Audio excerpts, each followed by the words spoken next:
Good morning. Can you hear me at the back? Yes, thank you. If I fade out, let me know, please. First of all, apologies for being late by a few minutes. When you hear my talk on attention deficit disorder this afternoon, you might have compassion for me. In addition to your annoyance, well justified. The problem with getting old is that your biography gets longer and longer, and you have to listen to more of an introduction every time you speak. I have absolutely no intention on talking to you about neurodegenerative disease this morning.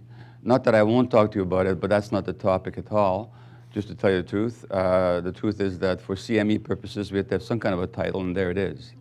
But I'll be speaking about you something much broader than that, which is the relationship between mind and body, stress and health and illness, and the knowledge that science has now brought to us, which completely validates the insights of traditional medicinal practices around the world, which is to say that a human being can't be understood in isolation from his environment. Now, the orthodox allopathic medical perspective in which I'm trained, and really in which I've practiced for over 30 years, makes a number of assumptions. One of them is that you can separate the mind from the body.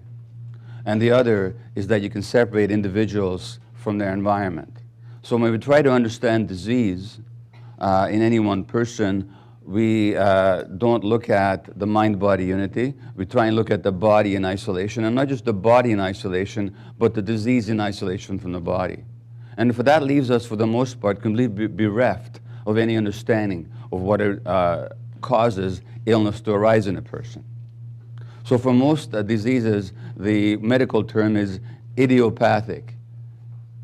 Idiopathic meaning that we don't know the cause. So when it comes to most cancers, idiopathic. When it comes to multiple sclerosis, idiopathic. When it comes to amyotrophic lateral sclerosis, ALS, Lou Gehrig's disease, about which I'll tell you in a little while, idiopathic. Number one. And number two, we think that the person's life and his relationships or her relationships have nothing to do with the illness. So you look at families in which there are a whole number of people that are ill, some with cancer, some with multiple sclerosis, some with alcoholism, some with depression. And of course, on the surface, these diseases don't look like they have anything to do with one another. We think it's completely unconnected. But in my perspective, and not just in my perspective, but in the perspective of the science that I will intend to bring to your attention today, this morning, and then in a follow-up talk this afternoon, you will see that all these things are inextricably connected. Now let me give you 3 examples of that throughout the life cycle. It is now known, for example, not even controversial anymore, the studies are absolutely clear, many studies, that children whose parents are stressed are much more likely to have asthma. And children in polluted areas who are more likely to have asthma in the first place are far more likely to have it if on top of the pollution, their parents are actually stressed as well. Now, from the medical mind, this makes no sense. I mean, how do we explain this?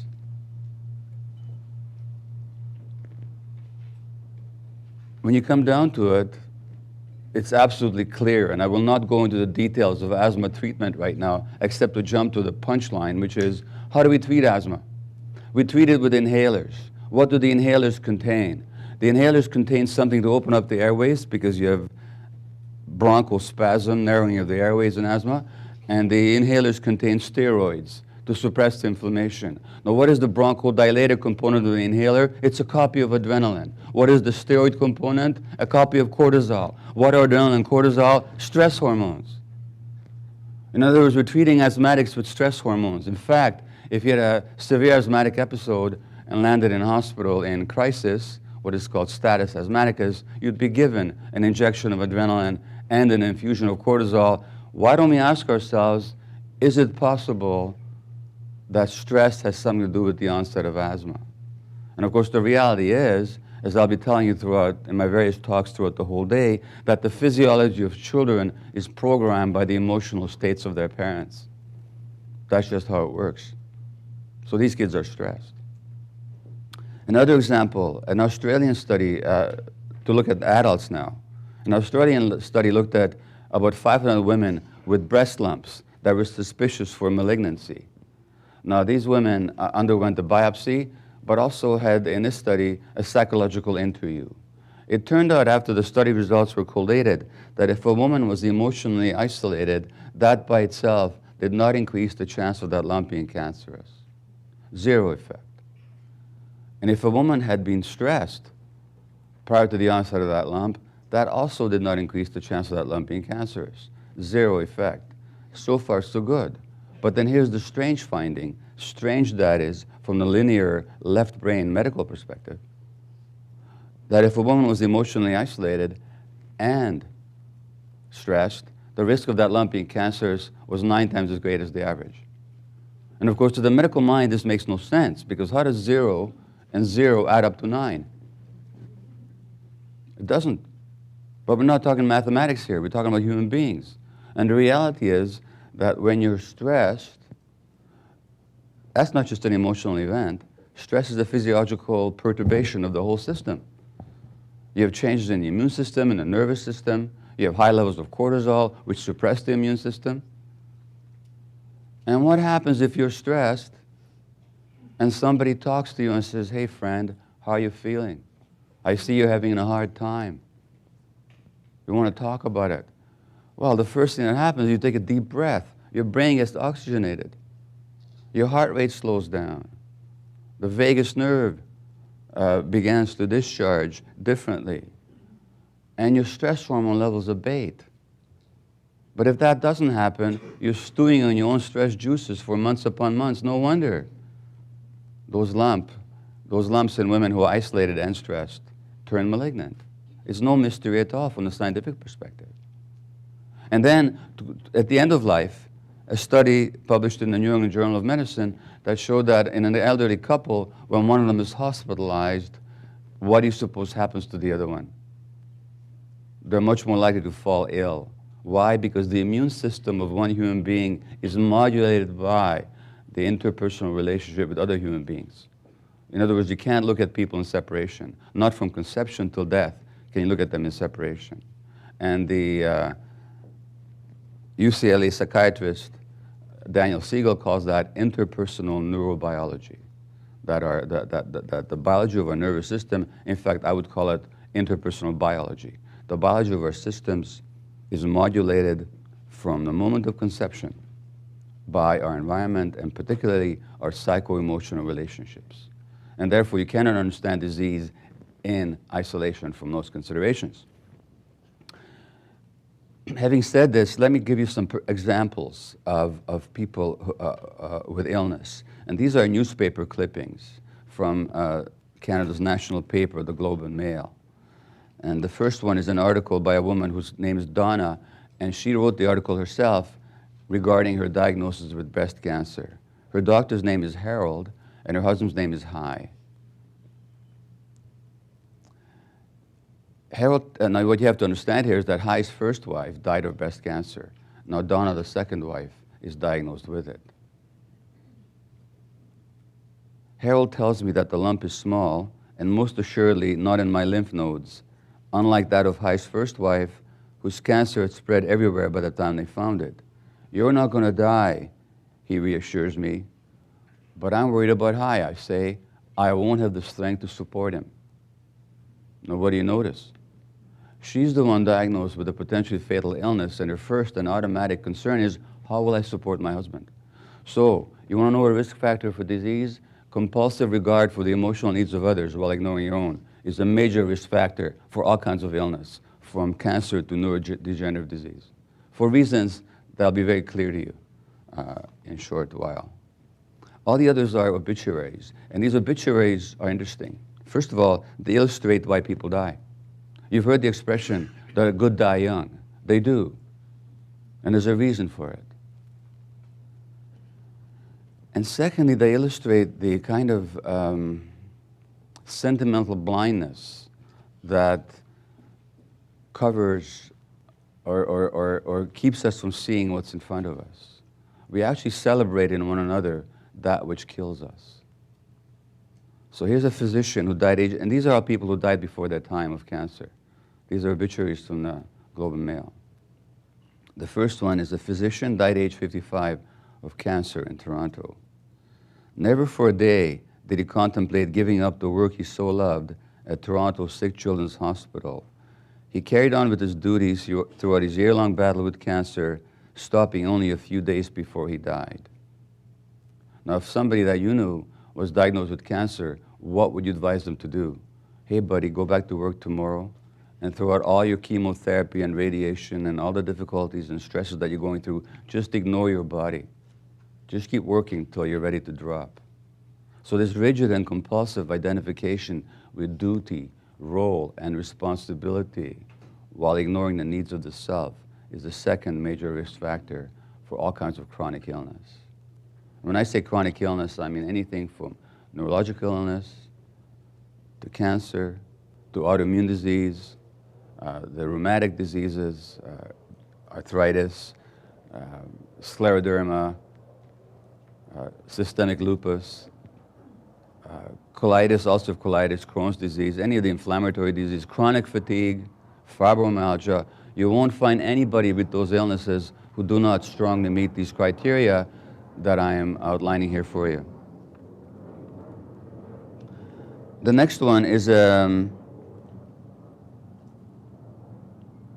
woman who died at age 55 also of cancer. Illustrates yet another characteristic of the disease-prone personality. Her name was Naomi, and her husband wrote in the obituary, in her entire life, she never got into a fight with anyone. The worst she could say was phooey, or something else along those lines. She had no ego. She just blended in with the environment in an unassuming manner. Now, I've been married to my wife, Ray, for 42 years, and Ray's an artist, and this is the Canadian cover of the book. I'll have the American version for sale for you later on with a different cover, but it's a piece of her art that adorns the front cover of the Canadian edition of this book, When the Body Says No. And sometimes I say to Ray, well, why can't you blend in with the environment in an unassuming manner? But she knows better because she's read the studies. There was a study published in a major American cardiovascular journal 5-6 years ago, presented at the Heart and Stroke Foundation International Congress on Women's Health, following 1,700 women over a 10-year period. And women who were unhappily married and didn't express their emotions were in that 10-year period 4 times as likely to die as those women who were unhappily married and did express their feelings. So the issue wasn't happiness or the lack of it. The issue was the expression or the lack of it. And the suppression of the so-called negative emotion, particularly anger, actually physiologically undermines the immune system. So it can predispose to cancer on the one hand, or on the other hand, just as the anger that you suppress can turn against you, so can the immune system, and thence you have autoimmune disease, where the immune system attacks the body itself. Absolutely characteristic of anybody with these illnesses.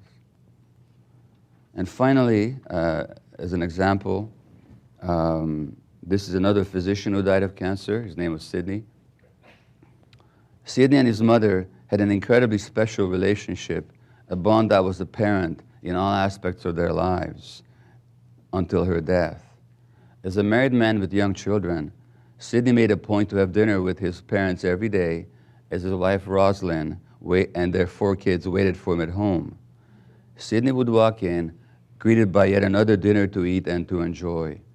Never wanting to disappoint either woman in his life, Sidney kept eating 2 dinners a day for years until gradual weight gain began to raise suspicions. And this is reported as something admirable. This man had this belief, which is a killer, that number 1, he is responsible for other people feel, and number 2, that he must never disappoint anyone. Now, how do these traits, how do these emotional, behavioral, psychological traits translate into illness? Well, before I come to that, let me tell you about Lou Gehrig, speaking of neurodegenerative disease, and ALS. Now, ALS, amyotrophic lateral sclerosis, a hardening, deadening of the nerves that activate the muscles of the trunk and the limbs. is one of these idiopathic illnesses. We think we don't know what causes them. I think it's only because we're not looking. Now, a woman came to me for a second opinion about 10 years ago now. She had been told she had ALS by an international expert, but she wanted me to tell her that it was only stress. Well, it was ALS, all right, but stress had a lot to do with it. The story was, and her story was, that she was a teacher and a vice principal at an elementary school in Vancouver, British Columbia, where I live. And she found she couldn't hold the pen anymore or the chalk. Her fingers just wouldn't close around the object. Now, she also began to have difficulty walking. Now, you'd think that a person with that symptomatology would take themselves for a medical opinion. Not her. What she did instead was to compensate by getting up at 5:30 every morning, getting dressed, of course, slowly, going to school, walking into the classroom with her troubled gait, clutching the chalk in her clenched fist, and scrawling the day's lesson on the board, and then staying up late the next evening to prepare the next day's lesson. And she kept that up for months until she could barely walk anymore. Now, there's nobody with ALS. There's nobody with ALS who's not like that. Pre the illness.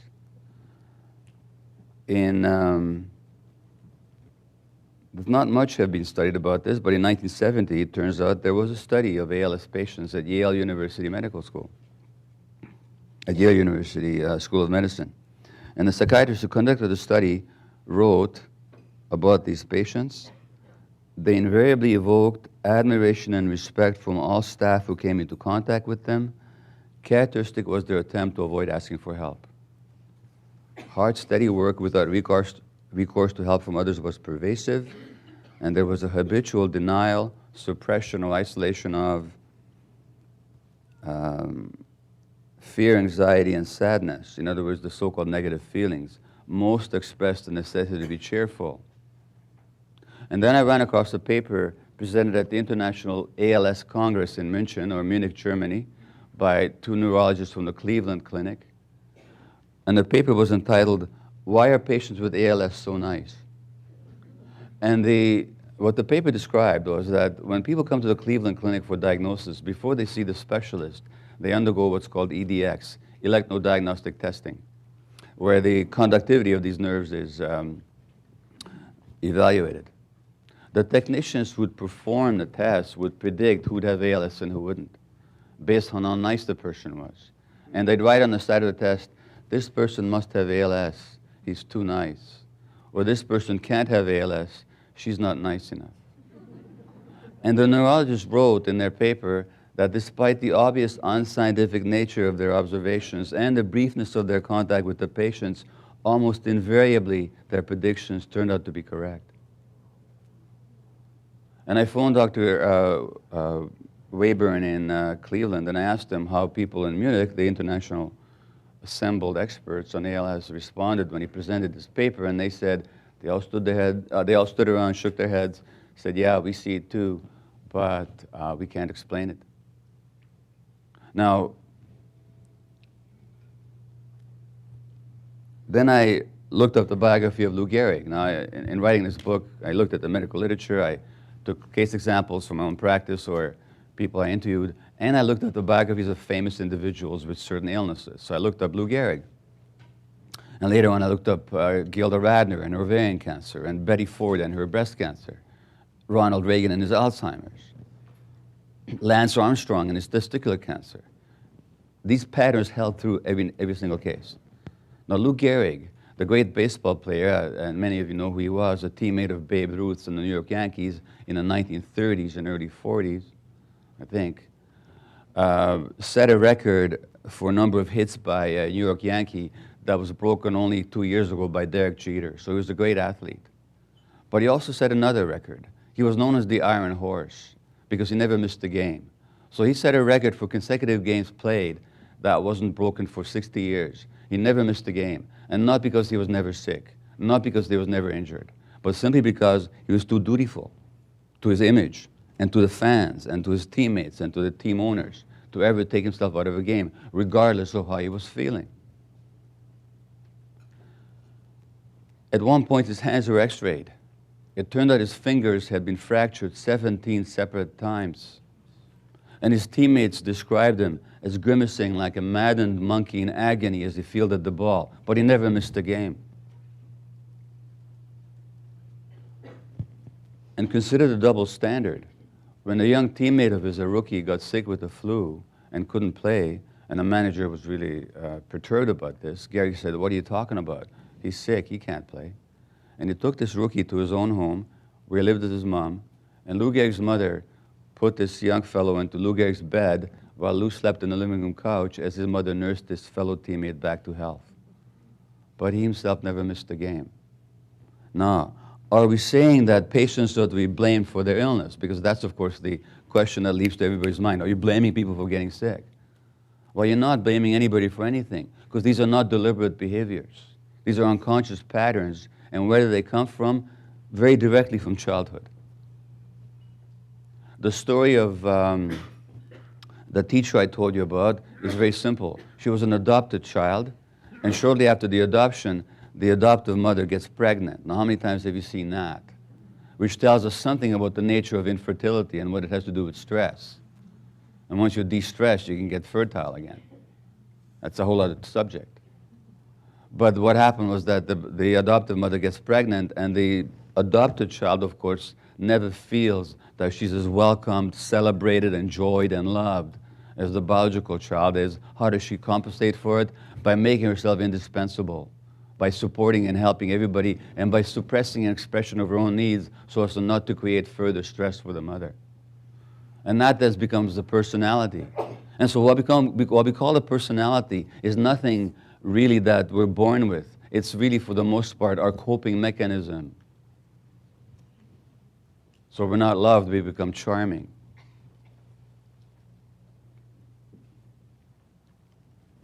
And Lou Gehrig's story, his father was an alcoholic. Now, as you well know, in an alcoholic home, the child often becomes parentified. The child takes on emotionally supporting the parent, either the addicted parent or the other one, which means that you suppress yourself and you really lose being parented, so you never ask for help. And that becomes your personality. And that's it. And so in every case of chronic illness, you're going to find these childhood patterns. Now, by the way, you'll find them throughout the population to various degrees. Hardly any of us in our culture are free from it. And in the book, I give the example of my own visit to my mother in a nursing home, where she was, because she had muscular dystrophy, a genetic disease that runs in her family, and in her 70s, my mother could no longer get out of bed on her own or really lift her arm to look after herself after the death of my father.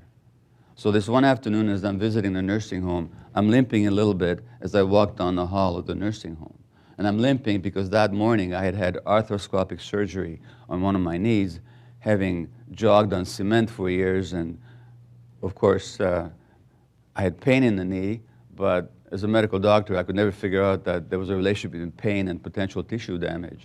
So I kept jogging until my cartilage, the meniscus, was shattered or shred, and it had to be removed. So that afternoon, this being arthroscopic, minimally invasive surgery, I'm walking. I just have a bit of a limp. But when I come to my mother's room and I open the door and I walk in, my limp disappears. I walk to her bed with a perfectly normal gait, and I walk out again, perfectly nonchalantly, shutting the door behind me, and then beginning to limp again. Now, what was I trying to do? Protect her. But from what? My mother was at that point 78 years old. She had survived the Second World War and Nazi genocide in Hungary, the death of her parents in Auschwitz, communist dictatorship, the Hungarian Revolution, emigration to Canada with 2 adolescent boys, and the birth of a child when she was nearly 40 years old here in North America, and all that. did she need to be protected from the fact that her middle-aged son had a bit of a limp the afternoon of arthroscopic surgery?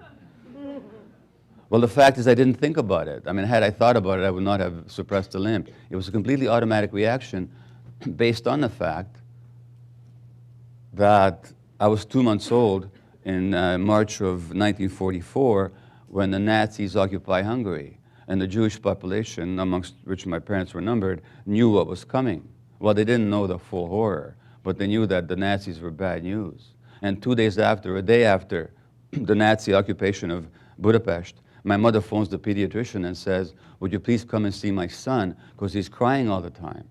And the pediatrician says, of course I will come, but I should tell you, all my Jewish babies are crying.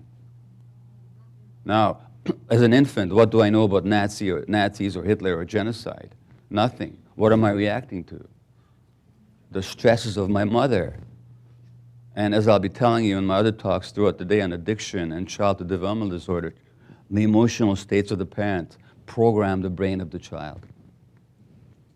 So I learned very early to suppress my pain because I know that to maintain a relationship with my mother, who's depressed and stressed and barely getting through, as you can imagine, I better not create more noise. I better not create more hassle. And that unconscious memory is still with me 50 years later, 52 years later, 54 years later, as I walk into my mother's room the afternoon of arthroscopic surgery. So we're not blaming anybody here. We're talking about deeply ingrained, energetically ingrained, neurologically ingrained, unconscious, implicit memories and patterns that are automatic. And the whole point of this conversation is that none of these are our first nature. We talk about, oh, suppressing anger or being nice is my second nature. And that's a very telling phrase. It's your second nature. But you weren't born that way. No baby is born suppressing themselves. So suppressing ourselves is our second nature. And we do that in response to the environment when the environment demands it. And here's the fundamental point, that children have two needs. In fact, human beings have two fundamental needs, apart from the obvious ones for shelter and food, is that we have two psycho-emotional needs. One is for attachment. Without attachment, which is to say a nurturing relationship with another human being, we just don't survive, especially not the human child, with our prolonged immaturity and dependence. So attachment is an absolute need. But we have another need as well, which is for authenticity, to be ourselves, to be expressed, to know what we feel like, and to express what that is like, and to speak our truth, and to be ourselves fully. And everybody in this room knows what it's like when you betray yourself, when you're not being yourself, when you don't know who you are. So we have this need to be ourselves. So we have this need for authenticity. So we have the need for attachment, we have the need for authenticity. Great. But what happens when the needs for attachment threatens, or I should say the other way around, when authenticity threatens attachment?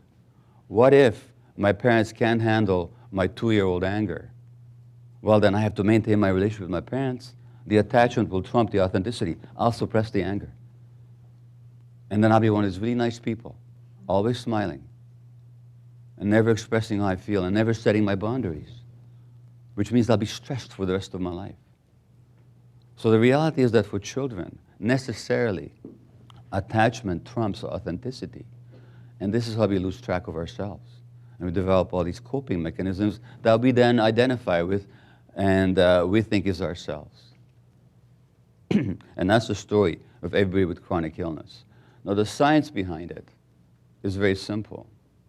That if you look at the medical practices of shamanic cultures around the world, or traditional medical practices in China, TCM, traditional Chinese medicine, Ayurvedic medicine in India, tribal medicines around the world, there's an assumption. And the assumption is that the mind is inseparable from the body, and that people are inseparable from the environment. Now that assumption, not scientifically worked out, but certainly clinically worked out, has now been proven to be 100% correct by Western science. And so the medical profession talks about evidence-based practice, but my comment is, if only. If only we had evidence-based practice. Because the evidence is that the mind and body are inseparable. And this knowledge has been worked out over the last 30 to 50 years now. It's beyond controversial. It's past the point of controversy. I mean, we know the pathways. So the mind and body are wired together, or the brain and the body are wired together in a whole number of ways now. And the science of psychoneuroimmunology, the connection between the psyche, our emotional self, our emotional brain, the nervous system and the immune system, and the hormonal apparatus, has now been minutely delineated. And in a nutshell, you have a number of systems by which all of these are connected into one unified super system. So first of all, the nervous system itself acts like a giant electrical grid that wires together the emotional centers in the brain and organs in the body. So we know now that nerve fibers go from the brain to the spleen, from the spleen to the brain, from the brain to the bone marrow where the red and white cells are manufactured, vice versa, from the ovaries and testes, you know, where the sex hormones are manufactured, back up to the brain. Just a lot of, and many more connections, by the way, go from the body to the brain than the other way around.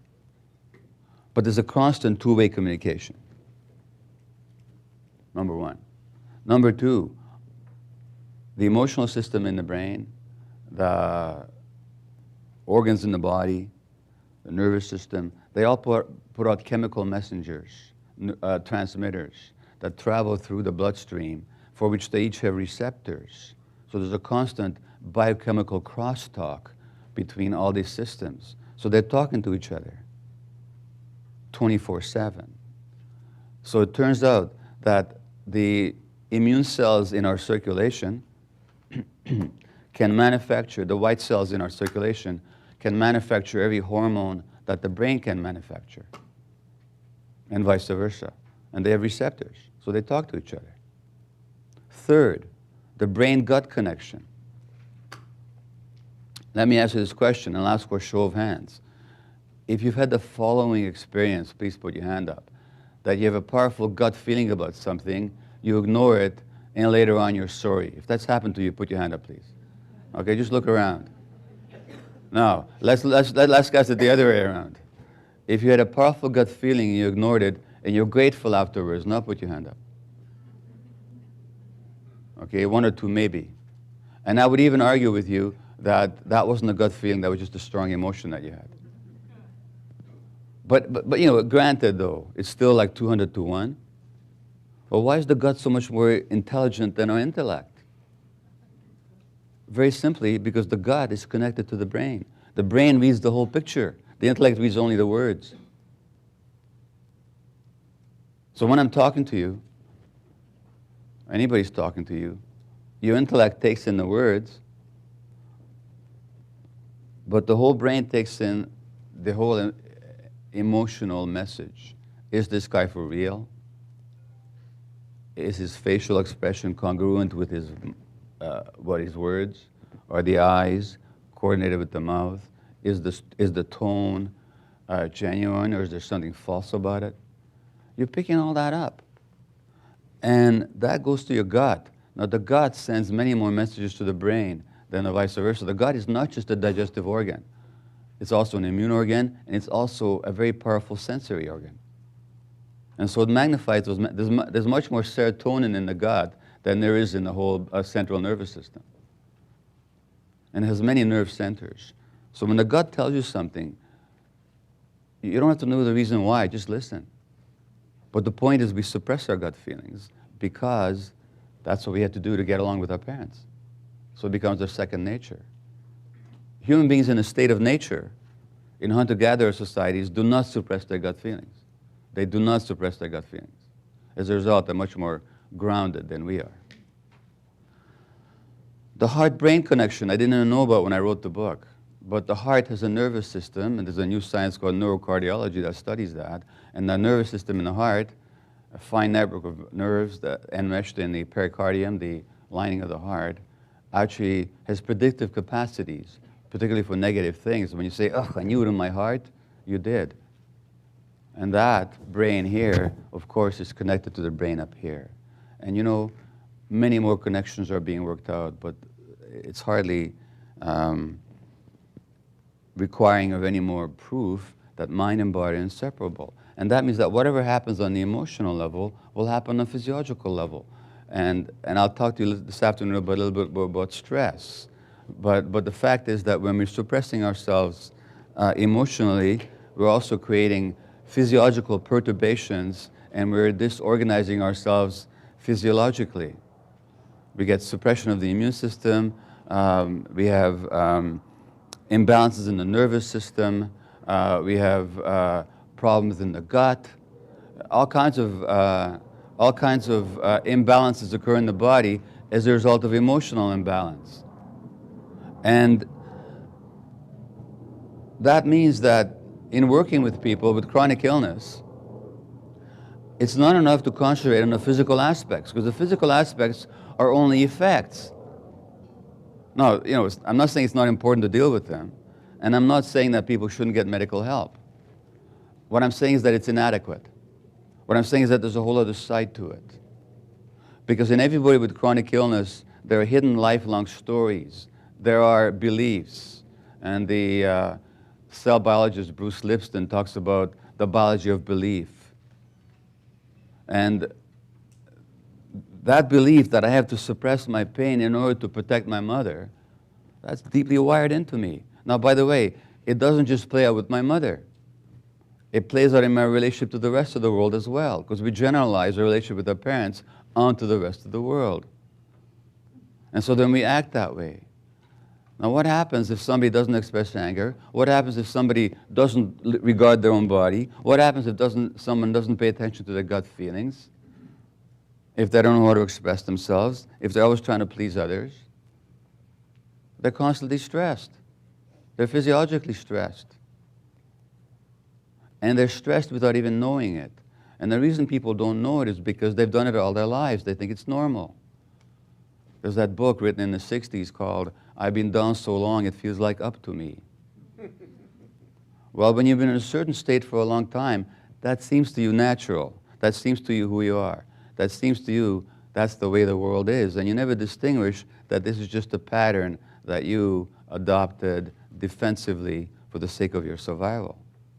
So in terms of dealing with chronic illness, it's not just a question of dealing with the physical effects, but also of helping people to understand the source of these effects, which has to do with how they live their lives, in their relationships, in their relationship to themselves, and in how they conduct themselves in the world. And so that we have to get at their core beliefs. We have to get at their core patterns. We have to make them conscious of it, because the good news is that this is reversible. And there are people who surprisingly and sometimes miraculously recover from illness when they've been given zero diagnosis. And you've all seen these cases. And we have to ask, unfortunately, my medical profession, we study the people that we treat, but we don't study the people that get better without us, or the people that get better despite us, I should say sometimes. And if you look at these people, you'll find that they've changed something in their lives. And they've tapped into the healing power that nature has given to us all, but which has to be invigorated and enlivened and activated by some conscious attention to the self. Now, I'll say more about this and how to work with it in my continuation of this particular talk this afternoon. Right now, it's time for some questions on what I've said here. So just feel free to ask or comment, and I'll do my best to field your comments. Please come to the microphone.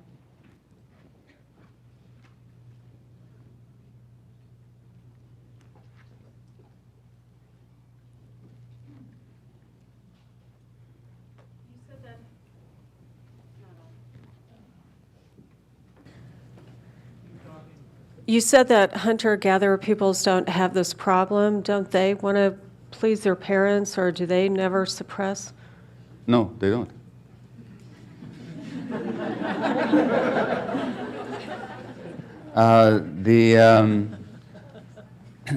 Pleasing one's parents does not have to involve self-suppression. I mean, you can please your parents without suppressing yourself. In a society where we don't accept people's authenticity, that's where we suppress ourselves to please others. And if you actually look at descriptions of hunter-gatherer peoples, in a whole lot of studies and a lot of descriptions, these people are very connected to themselves. They are aware of their bodies, and they're very aware of what their body is telling them. In fact, they need to do that in order to survive. They have to be very tuned in to the environment, to themselves. And so no, the answer is no, they don't suppress themselves. I mean, you read descriptions of these people, you're struck by how, I have one in a book that I'm just reading right now. You're struck by how authentic they are. And according to a study at Boston University, a hunter-gatherer society is the best possible context for parenting, by the way. Not that we can go back to it, but that's just how it is. And incidentally, they don't have cancer either. Yeah.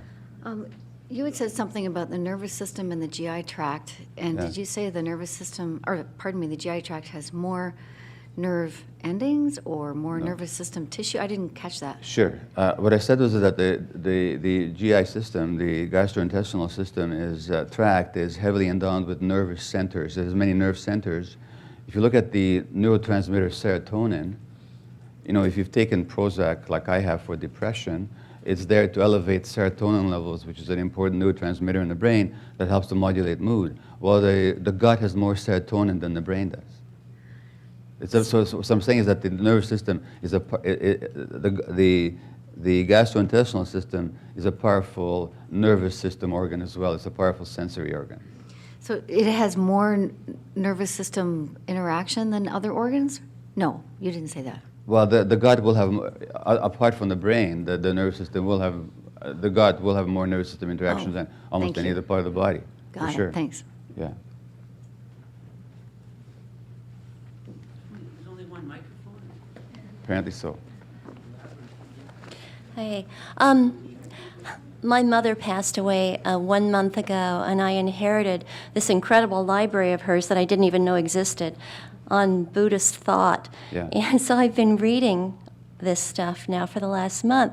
And one of the things that I keep thinking about when you're talking is the concept of loving kindness, which is one of the key elements there. Yeah. And one of the basis of loving kindness is nonviolence to the self, loving kindness to the self first, deep listening to the self, Right. before you can even connect with somebody else in a meaningful way. And it feels like it ties in with what you're saying. The Buddha was a pretty sharp fellow, you know. In fact, Nietzsche, the German philosopher Nietzsche, called the Buddha the greatest physiologist who ever lived. Because he really got it, you know. And he actually got this unity very well. He talks about the interdependent co-arising of phenomena, that everything arises in relationship to everything else, that it's all connected. Now, the loving kindness that you talk about is certainly a central tenet of Buddhist teaching. And unfortunately, we tend not to emphasize the part that you emphasized here. We tend to emphasize loving kindness towards others. Now, this was not a rant against kindness, by the way. I'm not saying kindness is bad, but the kindness that ignores the self completely, and you may even choose to ignore the self consciously. That's okay. Sometimes you have to. I mean, if your kid was in danger in traffic, you would ignore yourself to rush out there to save them. Good thing. So it's not about that we don't do that. It's about that we don't do it compulsively and chronically and automatically. So the automatic suppression of the self, the automatic failure of loving kindness towards the self is what the issue here. It's not that we shouldn't be kind to others. It's that we shouldn't be chronically and compulsively so and unconsciously so. And of course, what the Buddha's teaching was all about was consciousness, being aware. I mean, if there's any central tenet of his teaching, it's that we have to be conscious. As a matter of fact, the story about the Buddha, he's walking down the road one day and he's got this very clear and present and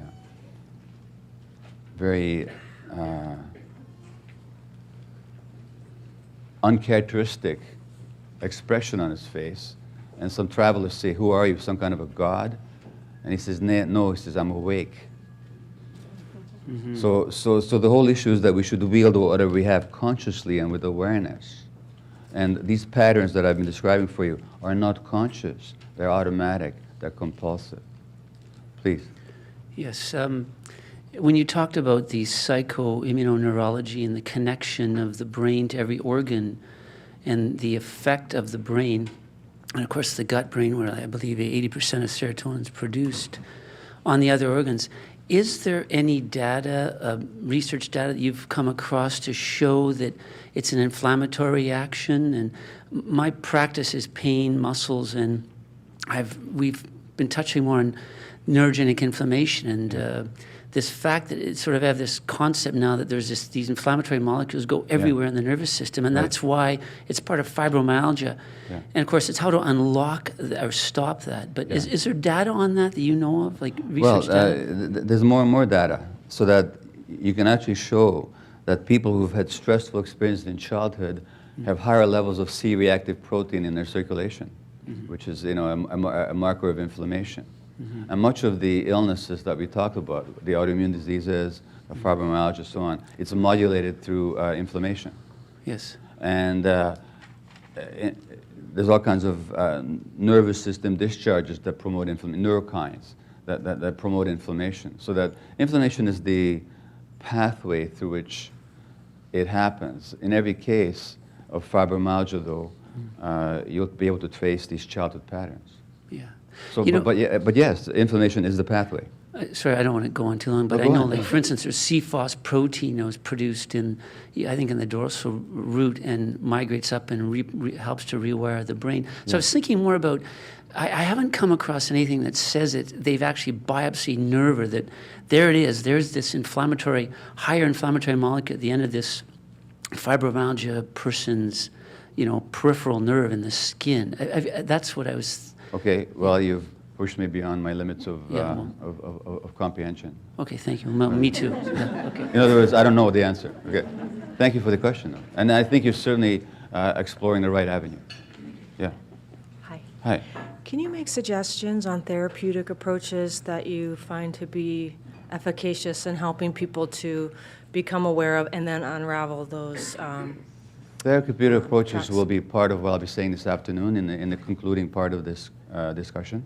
So I won't speak about it now. Okay. And I may introduce a colleague of mine as well who works with it as well. Thank you. Okay? You're welcome. We have 5 minutes. If you have no questions, I can certainly tell you more stories. Going once? Okay. Well, you have a question? Yeah? Well, come on up. In the meanwhile, let me tell you about Gilda Radner. Again, I didn't know anything about her either, but I knew she died of ovarian cancer. So I look up her biography. And the story is that she was a very unhappy child, overweight, by the way. And you may be surprised the fact that she was overweight, but because as a comedian, she was very thin. The reason she was thin is because she was bulimic, which, by the way, she hid from her mother to protect her. So her mother never found out until after her adult daughter's death that her daughter had been a bulimic. And she was one of these people that suppressed themselves to please men and to please others. She said in her biography that I let stress and pressure run my precious life. And let me just read you here. Even after symptoms of ovarian cancer began to cause physical distress, including bowel blockage, Radner she had developed intestinal obstruction as a result of ovarian cancer. She was more concerned with pleasing others, satisfying others, than with her own needs. She asked for advice about what to do, and some people told her to do this and to do that. And she said, my problem was how to please so many people. Whose advice do I follow? Do I do the colonic massage or the coffee enema? She says, do I tell the doctors about each other? East meets West in Gilda's body, she writes. Western medicine down my throat, Eastern medicine up my butt. And when it seemed she had been successfully treated, Gilda became a poster girl for ovarian cancer, featured on the cover of Life magazine. She was an inspiration to many, but the recovery was short-lived. Still attached to the role she had developed as a child, she berated herself for having, quote, let down others by developing terminal illness. She says, I become a spokeswoman for the wellness community and a symbol of getting well. I had been a model cancer patient, completely active in my own therapy. Now I felt like a living example that didn't work. I'm just a fraud, I thought. Only close to her death did Gilda finally learn. And needless to say, she wasn't close to her mother at all. The only way she could get close to her mother as a kid was, guess what? To make her laugh. She becomes a comedian. And her father died at age 12 when she was 12, a loss she never overcame. Hence, she always tried to please men. So finally she writes, I couldn't do everything I wanted to do. I couldn't keep calling all the cancer patients I knew, and I couldn't try to help heal all the women with ovarian cancer, and I couldn't read every letter I received because it was ripping me apart. I couldn't cry all those tears for everybody else. I had to take care of myself. It is important to realize, she says, that you have to take care of yourself because you can't take care of anybody else until you do. That's her story, and that's the story of everyone. Now, yes, you had a question? Do we have time for a question? We have 3 minutes. Okay, yeah. All right, so from what I'm hearing, what you say about attachment, it seems like the intervention needs to come from the time that the woman is pregnant with the child and in early life. Right. But in our society, we're set up so that everybody has to leave the home Right. and work. Right. So, and then, that's when you have the ability to do that. Absolutely. So how, big question, but, to restructure society, but what can we do on a smaller level to make up for that? Well, I'll be speaking about 2 other ramifications of these dynamics. One of them are childhood developmental disorders like ADHD, which is burgeoning like crazy. And also when I talk about addictions. And in my book on addictions, in the appendix on prevention, I make the same point you just made, Karen, which is that prevention needs to begin not even in the crib, but at the first prenatal visit. Because already how it happens to women when they're pregnant has an impact on their infant's developing nervous system and belief system, if you can understand that one. So how to deal with that, how to deal with the massive loss of attachment in our society. This is a society that's completely torn attachments asunder. I'll be speaking about that in my other talks. But you're certainly pointing to an essential dynamic that we have to pay attention to, and really the health of the child begins at the very first prenatal visit, at the very earliest. Okay? Well, with that, I'll thank you for your attention. I'll see you in my later talks. Thank you very much.